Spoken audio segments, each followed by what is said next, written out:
Greetings, everybody. This is Christopher Messina coming at you from the Messy Time Studios. Another post-FTX collapse day here on the Space Coast of Florida. It is the 21st of November, 2022. I'm delighted and honored to be joined in the studios from Houston, Texas, by Craig Pirrong, who is a finance professor at the University of Houston. Did I get that right? That is correct. All right. Well, welcome to the show. How are you? Very well, thank you. Thank you for having me. You bet. So many aspects on the colossal screw up of anyone who pretends to be an adult to have done zero due diligence on FTX. I want to hear your opinion, but I want to jump this first. I realized I looked at the timeline of when big firms invested. Right. So Caroline Ellison, the daughter of Gary Gensler's professor pal at MIT, right? This stone girl looks about 11. On April 5th, 2021, put up a tweet that basically said, I love taking amphetamines, and I don't understand any humans that don't do drugs all day long and how stupid they are. That tweet was available for anyone doing quote unquote due diligence. And I'll turn it over to you. Well, I mean, one thing is that might not have been too shocking or to the Silicon Valley investors that they were trying to attract. So I think you have to understand the cultural milieu in which they were operating, in which they were raising money, and who they were fleecing. And so there's some sort of rough justice in that. So I mean, yes. So I have a couple of touches on FTX. So first of all, a little bit of background on myself. So I'm a finance professor. I'm old, so I've worked on a couple of things, and sort of the two major areas that I focused on in my life were one are commodities. Right. So I've written a bunch of articles and books about commodities. But I've also done a lot of work on the economics of exchanges and clearing.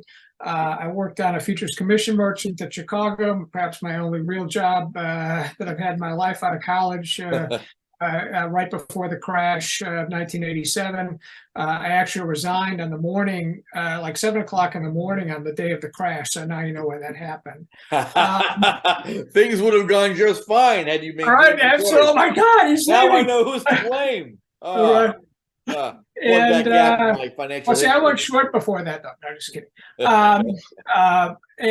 So I've worked a lot at exchanges. I've designed futures contracts. So I was on the committee that designed the corn and soybean contracts at the Chicago Board of Trade in the middle 1990s. So I've been around and you can see behind me, I have a painting or a print of the gold corner on Black Friday in 1869 in New York. So that's excellent. So I was going to give you a little bit of my impression. So you worked on a lot of the committees for the corn and other contracts. So I've designed. I helped redesign the canola contract, and so I've been around the exchange and clearing space for a long time.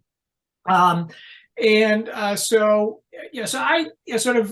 wrote something about stuff about crypto in 2018, 2019. It was published in the Journal of Applied Corporate Finance, and one of the points that I made there is that a lot of the narrative and propaganda, if you will, around blockchain and crypto didn't really match up with the real world. To put it subtly. Right. And in this important way, so what's the whole narrative about crypto? Is it's decentralized and trustless, right? And in fact, the way that the market evolved it was very centralized with exchanges, and it still is heavily reliant on trust. And so that's sort of a backdrop for the, so what has happened with FTX. That they were in some respects sort of an example of that kind of deviation between the narrative and the reality. Right. The other thing where FTX really came on my radar and Bankman-Fried really came on my radar was in March of this year. He was going around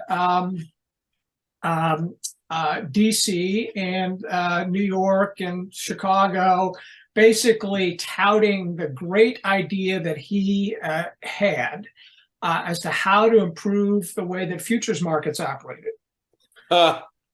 And what he wanted to do and what he proposed to do, and this was a proposal that was actually just yanked last week, I wonder why, but anyway, they proposed to go to, essentially real-time margining. Right.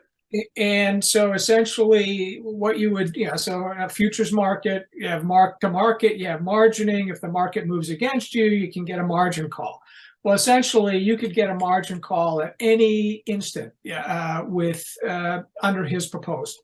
Sure. And believe it or not, this got a huge amount of traction in DC and the markets. The traditional exchanges, particularly the ICE and the Chicago Mercantile CME Group, they were against it, and everybody says, "Oh, you guys are just against it because this is a better idea, undermines your model, undermines the brokerage community, and so on. This is the wave of the future." Right. Just ask the schlubby kid who can't wash his socks. He'll tell you. Right, absolutely. Who's miraculously a billionaire that no one can explain. But okay, go ahead. Right, but he did dress up in a suit to go make these presentations, which should have been a tip-off right there. But anyway. Right, now we know he's lying. Right. And I was, so I have a blog, streetwiseprofessor.com, and I wrote a couple of blog posts where I was skeptical about this, was quoted in the Financial Times as one of the few skeptics about this, and I just thought it was a really bad idea. Yeah. And the irony, and why do I think it was a bad idea? So basically, it creates sort of a doom loop. So one of the problems with margining is if the market moves against people and they meet margin calls, they have to, a lot of times they have to liquidate their positions, and that will make the market move even more. And so you can get this self-reinforcing cycle. And this basically algorithmized the self-perpetuating cycle. And so I thought that was really destabilizing and dangerous. But everybody thought, not everybody, a lot of people thought. Yeah, I want to just break in for a second, because I remember that, having been the chief operating officer and chief compliance officer for a global FCM, having advised the Chicago Mercantile Exchange and NYMEX and Dubai Mercantile Exchange. I've advised a lot of exchanges, right, and worked on a lot of risk management. And what I found so hubristic about this kid, again, this is the hubris of youth, right? I saw it in Silicon Valley constantly. We're going to solve this problem. Right. Well, you sure it's a problem? You're 22. You don't know what you're talking about. Right. And the banks have a reason for having basically speed bumps between settlement, because that helps prevent fraud. Right. So when I find someone tells me that I've got this brilliant new way to do this, and it's going to be instantaneous, my first response is, well, that's really, really, really stupid. Right. The way things work now on an exchange, if we find someone getting out of whack, first off, the clearinghouse tells their broker, who tells their FCM, who says, you're way out over your skis, either you get out of your position, or in the old days of the pits, I'm literally going to walk onto the pit, shove your broker out of the way, and take over your book and trade out of it. So guys like Sam don't realize how these markets work. Right, absolutely, and this is sort of the plumbing of the markets that a lot of people don't work, and even a lot of people say outside of operations at an FCM or exchange, they have no idea. So the guy in the front office really might not have something of an idea of of the way that works. Yep.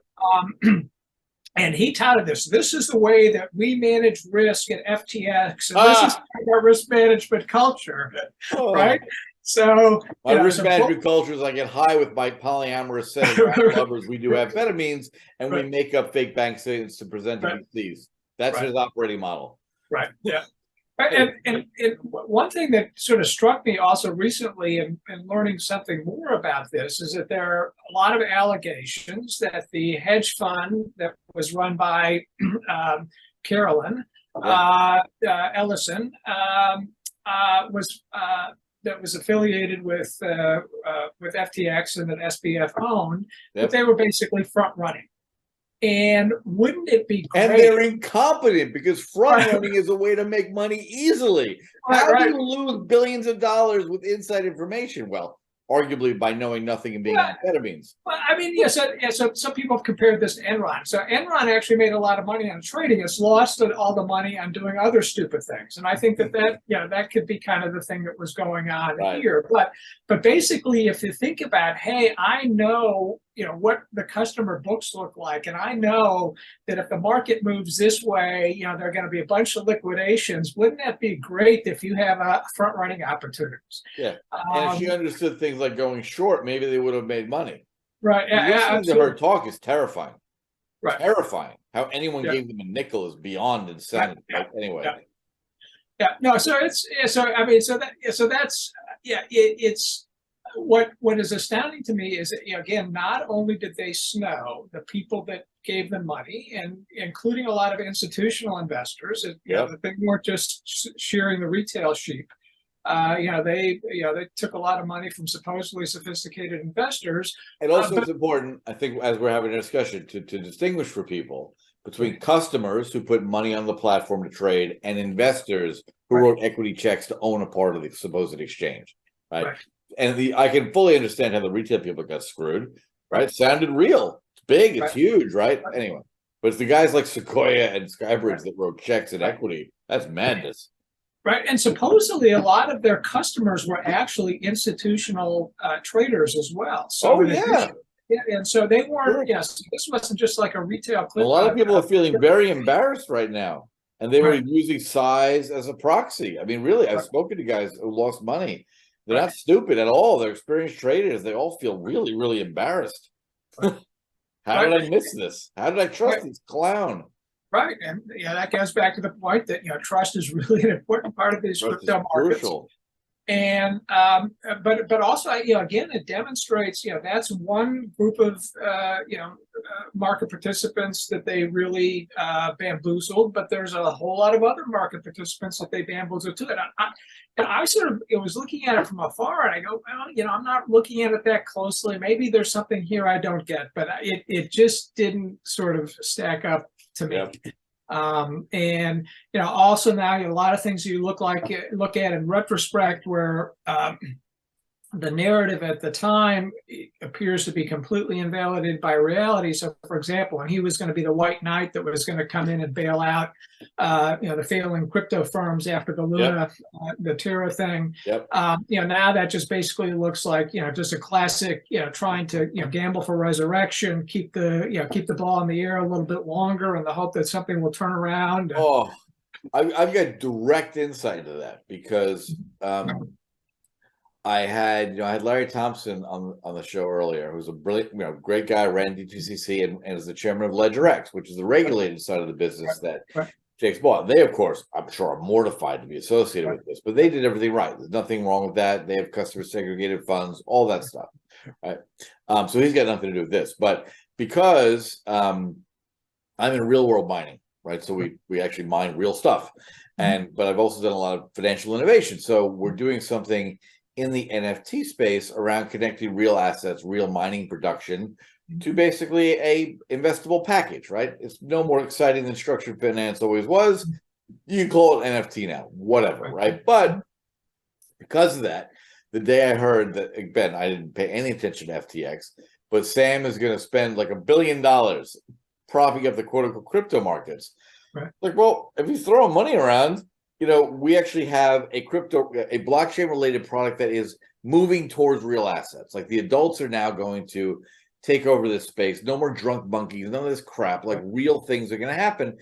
So I reached out to FTX Ventures with a warm intro, right? And I got back and I sent them this thing, which again, I've been in structured finance and on Wall Street for a long time. It's a complicated proposition, but I get an answer back from the FTX Ventures team in like something absurd, like 20 minutes, saying, "No thanks. This isn't in our core competency or whatever."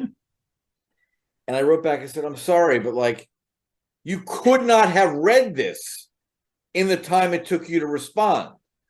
Well, that's because you didn't know that they were taking amphetamines. They read really fast. Like, right. She's all jacked up on drugs. But I'm glad it went nowhere, right? Because I'd be like one more group that got money that the creditors committee is going to claw back from. But it was fascinating because clearly the interaction I had with a few of them was like they had no idea how the real world works, no idea how finance worked. When if they actually knew what they were talking about and they got that proposal, they would have been like, "Can I give you $2 billion because you're going to save our industry?" But instead, it wasn't some more goofy, like fake coin pump and dump shit. And so they were like, bye.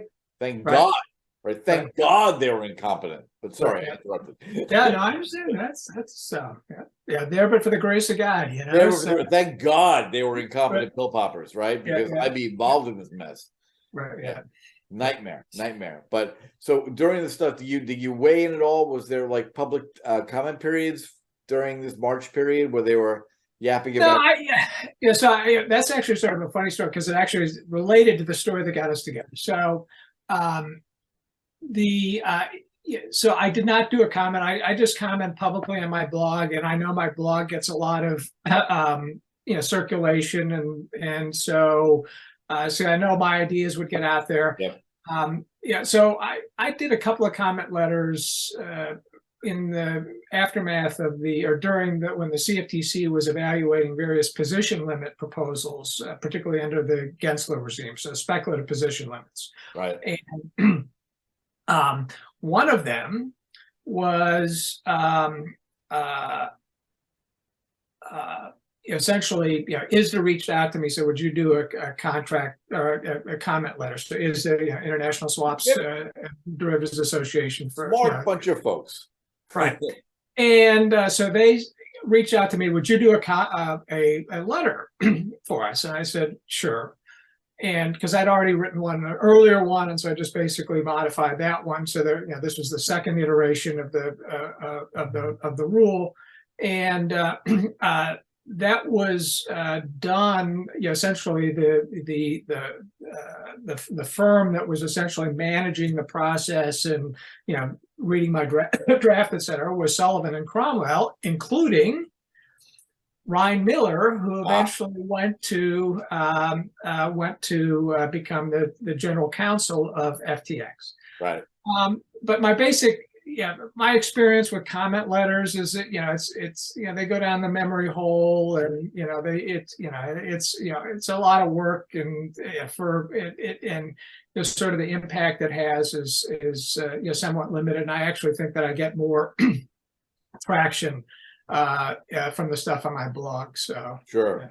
I think actually something that's worth highlighting, because for a lot of my listeners who don't understand market structure, like as you put it, the plumbing, how does stuff actually work, right? The only reason people will stand in a ring or trade across the platforms is because there's a whole mass of legal agreements behind what will happen if you hit buy, right?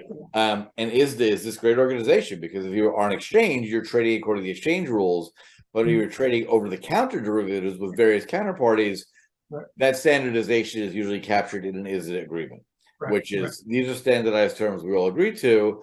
And one of the biggest warning signs for a institutional investor is if your counterparty wants to significantly alter the terms of an ISDA agreement, that's the biggest 5 red flags on the planet, because they're bog standard. Like, what's so important that you need to change this is usually a really good risk management tool. You're asking for the change is a signal to me there's a problem here. Right. And and the specific change you're asking for tells me what the problem is too. I need this jurisdiction to be in the president's bedroom in Tuvalu. Well, no. How about we don't do that? So interesting. And so that's fascinating. Do you get? I'll certainly put your blog below. Do you get a lot of interaction on that with policymakers who are really kind of trying to find? They're listening to what the lobbyists are telling them, who have an agenda, of course. And you're presumably far more of a neutral arbiter, just trying to make sense of this for people. Right. So I know that So from time to time, policymakers will reach out to me. I also have some sort of an interesting story that's also related to another character in this drama here, Gary Gensler. But so I also post on LinkedIn, and usually I get 5,000-6,000 views of a post on one of these kinds of issues, and I don't really keep track of my blog. I've been thrown off all these platforms, so so I won't throw you off my website. YouTube thus far has not booted me. We shall see. Right. And to give you a bit of background in terms of the influence it does have, and sort of an objective measure of the influence that it has. So So back during, the post-financial crisis era, when the CFTC under Gary Gensler was extremely, aggressive in implementing Dodd-Frank things. In particular, passed. Yeah, to clearing mandates and swap trading mandates, the SEFs, the swap exchange mandate. And so, I was ragging Gensler on the blog weekly, if not more. Good for you. And so here are the two fallouts from that. So one commissioner, one of his fellow commissioners, once I was in Washington, and he wanted to meet me and talk about some of these sort of issues. And he says, we'll have to meet in the coffee shop downstairs. Right. I said, why? And he goes, well, because Gary has banned you from the building. So I can't put you on the visitor list. Good for you. Well, and then it gets better. So in December 2013, there was a front page article on the New York Times about how it was titled something like "Academics Help Wall Street to Reap the Reward." And see my picture on there, and I was supposedly one of these academics. Nice. And it was, yeah, you can read on my blog my sort of rejoinder to that. Right. A lot of very reputable people, including Thomas Sowell. Thomas Sowell wrote one of his op-eds and says, this is that's crap. High praise. Right. And but I suspected at the time, and I've received various forms of confirmation that was basically, who would have, why would a Pulitzer Prize winning reporter for the New York Times know who I was? I'm pretty sure that, Gensler put him on my. Good for you. Well, as I learned in my first year at Goldman Sachs as an analyst, and I forget what it was, I got into some argument, and the partner I worked for said to me, Christopher, remember, you can judge the quality of your career on Wall Street by the caliber of the enemies you make. Yeah. If you're not pissing off really powerful people, you're not doing a good job. And no one knows who you are. Good for you. I have another good enemy. Please. Elizabeth Warren. Oh, God. Go on, please. I'm going to try to keep myself from having an aneurysm just here. And so I can even go beyond this. But anyway, so during the Obama administration, obviously I was not best loved at the CFTC. Under the Trump administration, when the new chairman Giancarlo came in, he liked me better. And so he put me on something called the Energy and Environmental Markets Advisory Committee, which is the only advisory committee that's authorized under Dodd-Frank. And it's also required to write a report summarizing the results of its meetings. And so Giancarlo asked me, he says, hey, you're an academic, would you write this report? And basically all I did was just basically summarize I had the transcripts of all the meetings, and I just basically summarized in a very objective way what the results of these meetings were. And the basic focus of these things was against speculative position limits. And the advisory committee was very negative on those sorts of things. And so I wrote it up, and Elizabeth Warren just lost her mind.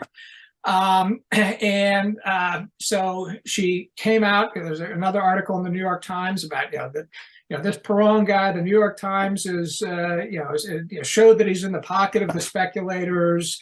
She was using me in her fundraising letters. Awesome. But here's the best part.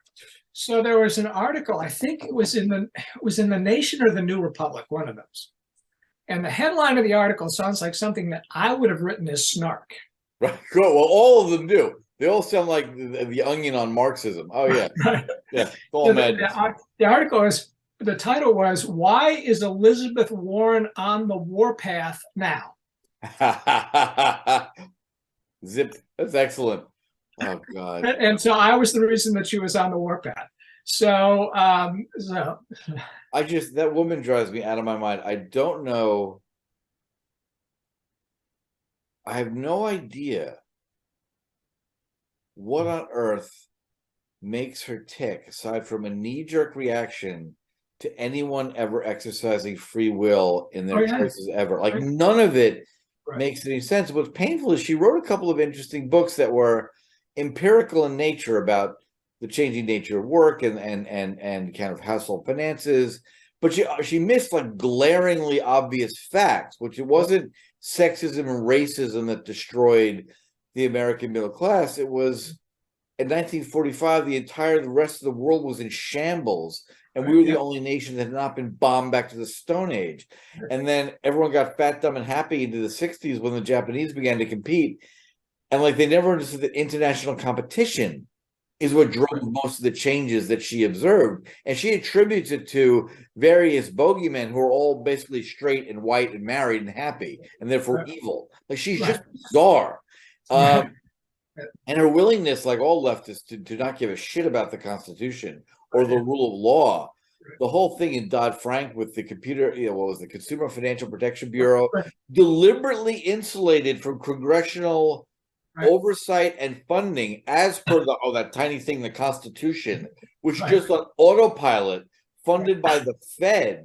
And what is so infuriating, having clearly spent a lot of time on policy, because I spent a lot of time on Wall Street, is they get away with this all the time because they count on it being too complicated and boring. They count on you and me going on about this and everyone else turning the channel to see, if the Gilmore Girls were on. They count on it. And thus far, they're right. No one knows why she's so awful and why when you say her name to someone who understands what she has done, we like shake and rage before we can speak. And well, she's just like trying to do the right thing, man. She's awful. Anyway, you know that, but I love it. I have a new hurdle. I have a bucket list item. I need Elizabeth Warren to use me as a bet noir to raise funding off of. Maybe this is the video that does it. We'll send it to her office. Right, absolutely. Yes. So unfortunately, she's going to be around a while, so you got time to. It's so painful, and I especially love when she rants on and on about like the supposed holy virtues of small business, right? But the problem with small businesses for Elizabeth is she never quite draw the line. Every small business person wants to be a big business person. But somewhere along there, you go from being the folksy small town source of all that is good and holy to being an evil demon that has to be taxed out of existence. And she refuses to draw that line. Is it number of employees? Is it revenue? Is it ROI? She doesn't know. She just knows that she picks a target that her base will hate and yells at her for a while. Right. And it also affects the incentives to become big, right? So, and even start a small business. Why, so if my horizons are going to be limited, my upside is going to be capped, why start in the first place? Why start in the first place? I can get guaranteed income. That'd be great. We'll see how that goes. Oh, Lord. And this might be tangential, but it's all part of their madness. I wrote with laughter. I really thought, as you pointed out, like you think some of the things you hear are parody. That's what I loved about the Obama years, that the New York Times and the Onion were interchangeable. Like when I woke up, literally, I remember, never forget this. I woke up and the Wall Street Journal is my homepage on my computer. And I open up, I haven't had any coffee yet. Obama wins Nobel Peace Prize. And I'm like, I'm yelling at my kids, like, who changed my home screen? What? And to his credit, at least he was embarrassed or pretended to be embarrassed. Right? He hadn't done anything yet. He just won the presidency. But what's the biggest thing that you're seeing that is kind of out of all this maelstrom, right? They try to confuse everybody with smoke and mirrors. We know they have just lied about this seasonal flu for 2.5 years. What do you see that is kind of most dangerous to the body politic in terms of how they approach this stuff? And second question that's interrelated, is that new, or there's nothing new under the sun and it's just a new variant on the same old nonsense? Well, so a couple answers. I'll give you sort of a macro answer and a micro answer to the first part of the question.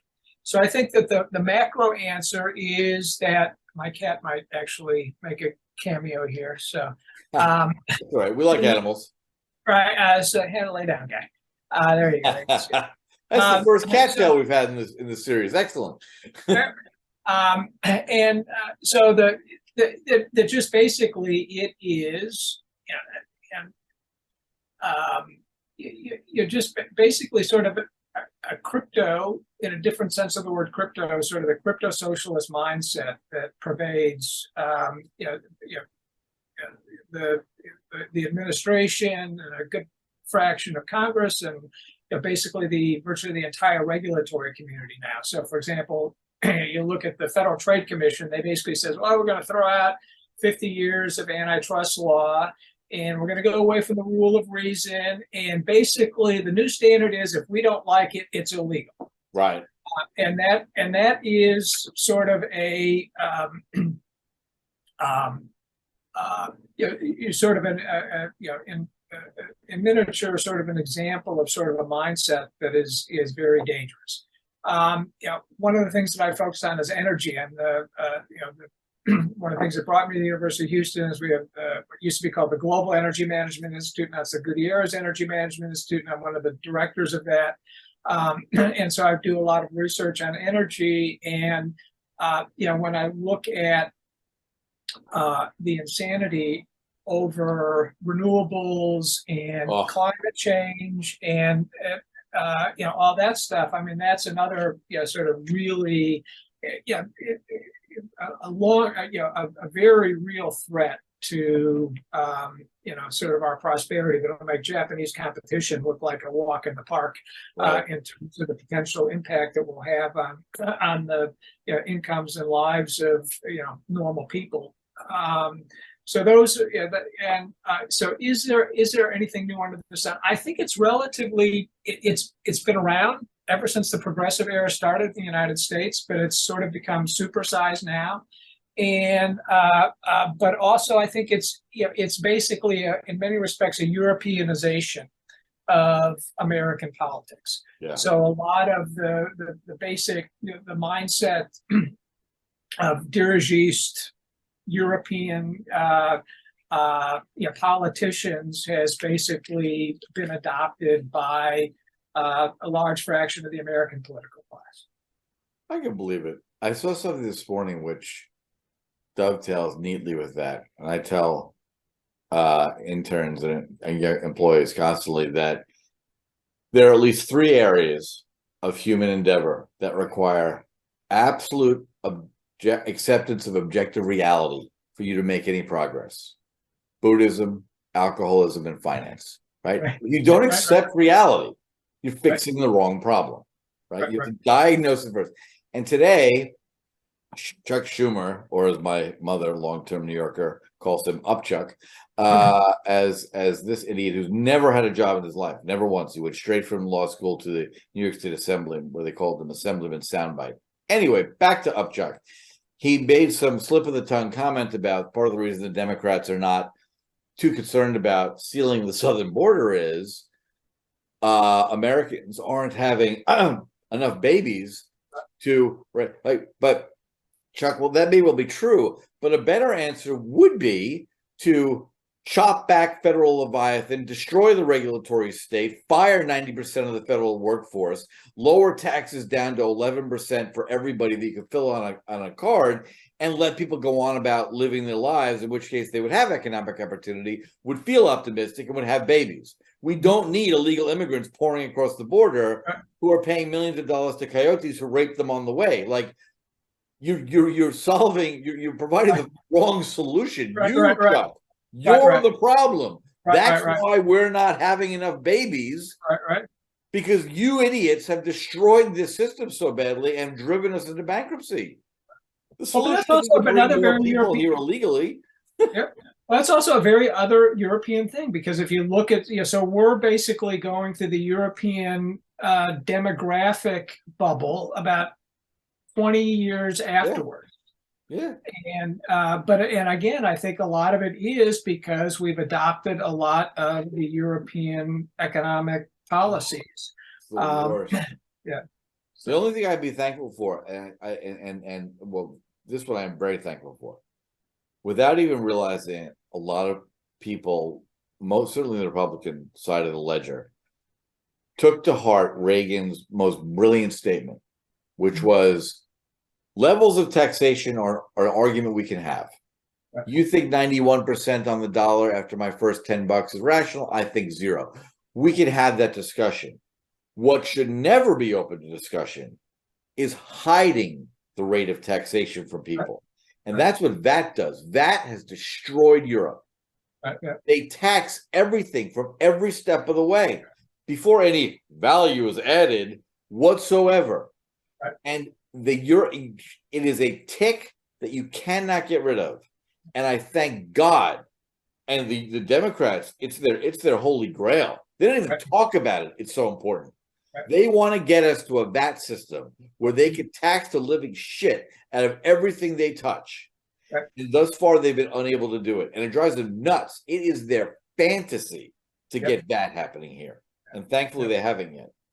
Yeah, that's not just Europe. It's across the border in Canada, too. So, they got a VAT tax up there as well. A lot of similarities. That little lunatic handed out, just in 6 months, demanded that newspaper outlets, to avoid misinformation, get licenses from the government to practice journalism. Is that Nancy Pelosi and Joe Biden's wet dream? Oh my God! They license you.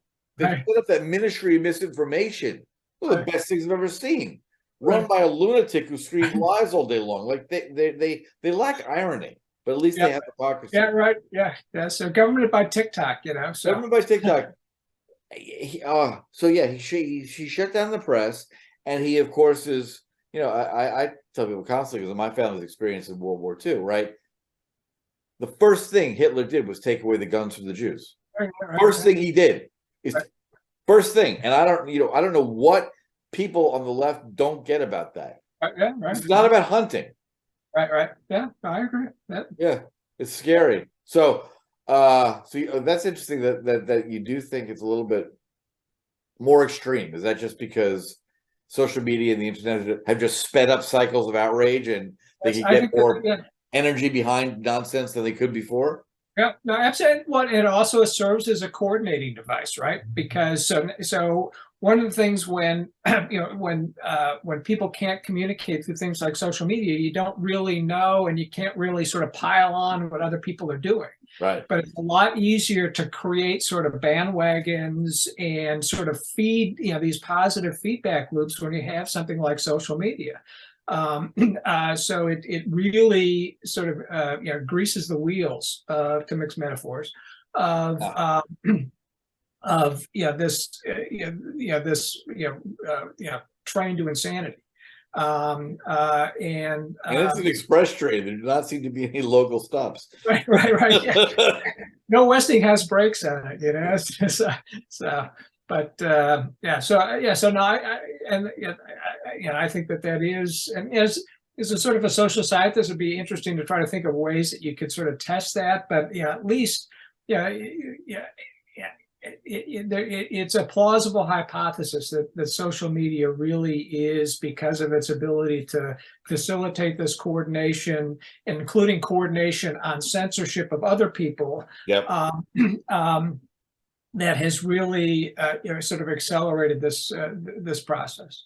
So fascinating. So there's a lot we could touch on, but if you had to summarize, especially kind of we started this chat about the fraud of FTX and Sam and his crazy stoned girlfriend, who apparently has 90 other lovers. I don't know, not relevant except for people who gave them money, and sort of, but the overall kind of arc of changes in policy, the regulatory posture that you rightly kind of view as kind of crypto socialist, like what is it that you would suggest to anyone who is thoughtful about this, who has the ear of their congressman or has some ability, or even making a decision about, what chucklehead am I going to vote for next? Like, what are the rational things that you would like to see put in place sort of in the regulatory Leviathan that would encourage greater growth as opposed to restrict it?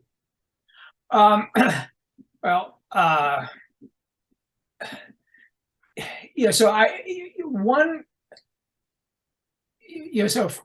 a couple things.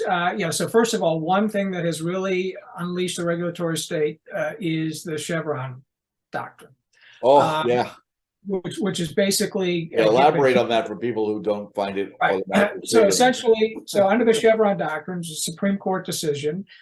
Essentially, the courts have to give extreme deference to regulatory agencies. They basically have to assume that regulators are right unless there's some flagrant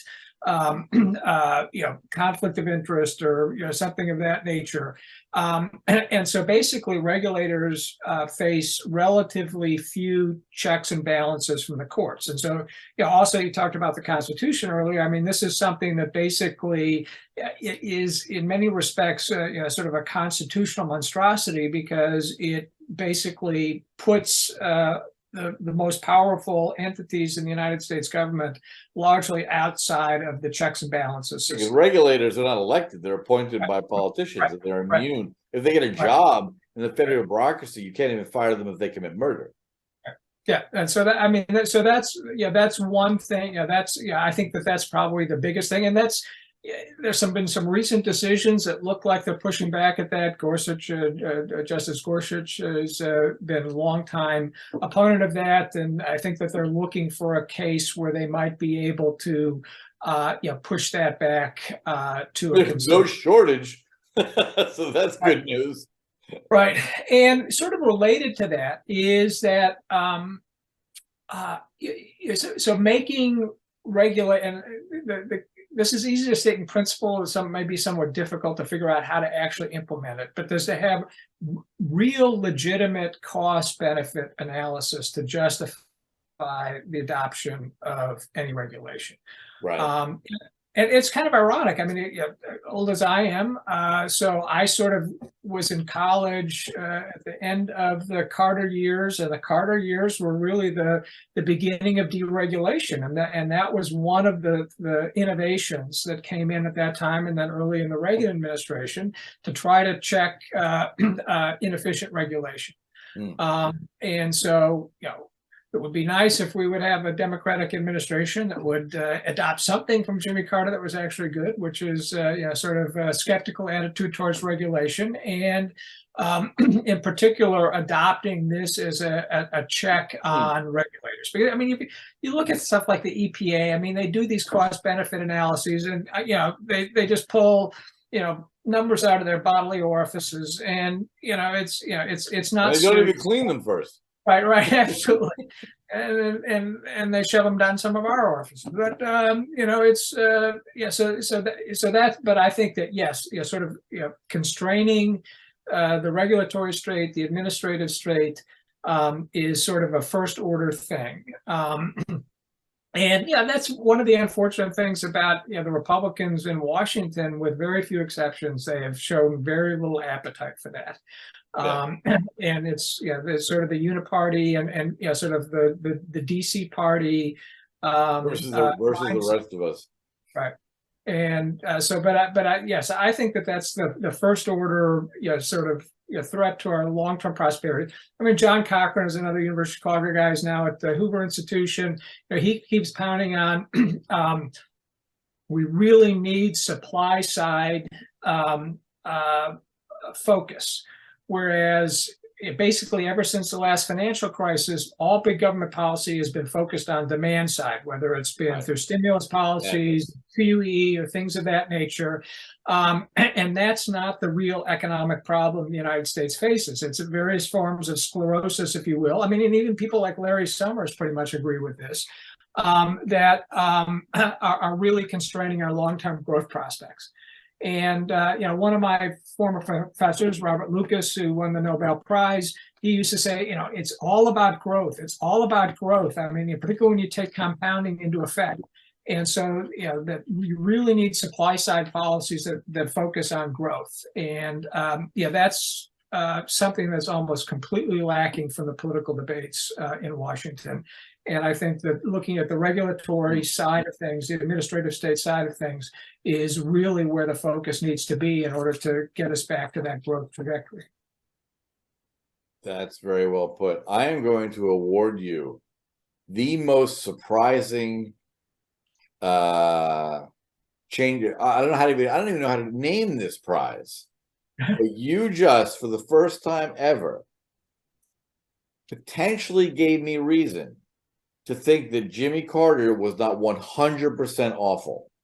Yeah, if in fact, right. and again, a broken clock is right once or twice a day. So doesn't mean he wasn't a complete moron. Right. But if he actually was in favor of dismantling some portions of the regulatory state, that's the first thing I've ever heard in favor of him. So well done. Right. Well, thank you. So so he got basically airline deregulation, trucking deregulation, rail deregulation. So basically, transportation deregulation was a sort of a Carter era administration. Now, he was terrible on energy, but on other things he was pretty good. So, but I think that I appreciate that. You're right. You always look for the choke point that's the biggest pain. Right. In the administrative state and its sclerotic hold on permissioning. Right. So I remember I was a junior guy at the time, so I did all the pre-Senate testimony to the staffers before the hearings on what became the Commodity Futures Modernization Act of 2000, right? And of course, that has been painted by Liz Warren again as the bête noire that destroyed the world and deregulated, blah, blah, blah, blah, blah, right? What it meant in practice was, at the time, if I were sitting on the new contract committee at Deutsche Börse or Eurex in Europe, and someone said, let's have a new futures contract on chips. Right. You could all sit around and talk about it. And if the traders said they traded it and the broker said they liked it, you'd form the size of the contract and you'd list it tomorrow. And you would, at the time you listed it, you'd send a copy of the list to the German regulator. Say, oh, by the way, we're listing this new contract. And they go, okay, what do we know? Okay, great. Right. That same process in 1999 in the United States was all these really smart, highly paid people would come together on Wall Street, come up with this contract, and then they would send it to the CFTC to get the blessing and the holy imprimatur of the bureaucrats who had no incentive whatsoever to say yes, because if I say yes and something goes wrong, I'll be blamed. And if I say yes and it works out and they all get rich, I don't get another penny in my pay packet. So why should I bother? And it would sit on someone's desk for like 9 months. And banks would pay their lawyers in Washington to basically go beg the bureaucrats to do their job. Right? All this idea that like some disinterested bureaucrat's going to decide whether or not the market should have this. It was madness. That was what lay at the heart of that law. Yeah. And I see it over and over again, dealing with it in another country now around mining. Nice people that are trying to do their best. But they're finally, they're trying to do cost-benefit analysis on the mine and the project, and blah. And finally, like, what's the holdup? The head of the government comes in, asks the mid-level mine people, why are you holding this up? And they're like, well, what if we say yes and they run out of money? It's like, that's not your problem. That's the investor's problem. And it's a good problem because if these idiots spend $800 million on infrastructure and go bust, someone else will come and buy it for $10 and start the mine. So, but it was that bureaucratic idea that I have to somehow judge it because I'm smarter than the market, apparently. Bizarre. And I don't know how you can pull that out of people's heads. Right. Well, and that gets into, so my famous philosopher slash economist, Friedrich von Hayek, talked about the knowledge problem. Yep. And I learned basically that through Thomas Sowell's book, Knowledge and Decisions, about, so that there's so much diffuse knowledge in the world and it can't be centralized. And the premise of all these regulators is that they can collect, evaluate, and assimilate all of this information to determine how resources should be allocated. And that is just basically that is the, again, to quote Hayek, sort of the fatal conceit, which, is, bedeviling us daily. So. Oh, it is the absolute worst example of that, which would make Hayek roar with laughter, was the Financial Stability Oversight Board or something. And I remember it drives me out of my mind. And whenever I speak to people, I try to get it across to them. Do you understand that if you are actually capable of reading the data available and determining what's going to happen, by definition, you should be 1,000 times richer than Bill Gates and Warren Buffett combined. The fact that you're not means you can't do it. And so it's just one more ridiculous acronym with high-priced people going to expensive meetings, spouting nonsense. Like, if you could actually forestall economic downturns, you just do it. Or more importantly, you'd profit off it and be psychotically rich, but you can't. And people look at me blankly when I say that to them, and they just don't get it. Like, if you could actually predict, you'd already be richer than God, and you're not, so you can't. So let's dissolve this kabuki theater right now and move on. So they have the power to stop things. The Financial Security Oversight Board determines firm over there is a risk. They went and dubbed a lot of them, what was it, SIFIs, systemically important financial. No justification for that, no reason. They ruined businesses. Weird. Anyway, so I think I've amplified your comments about the regulatory state, perhaps exuberantly.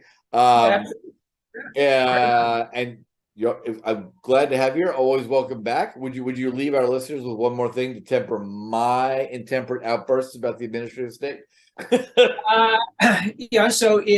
So even when you don't see it, it's always there, and it touches so many parts of your life, and people really need to become more aware of how pervasive this is, and then maybe they would understand why it is so pernicious. Well put. Well, thank you so much.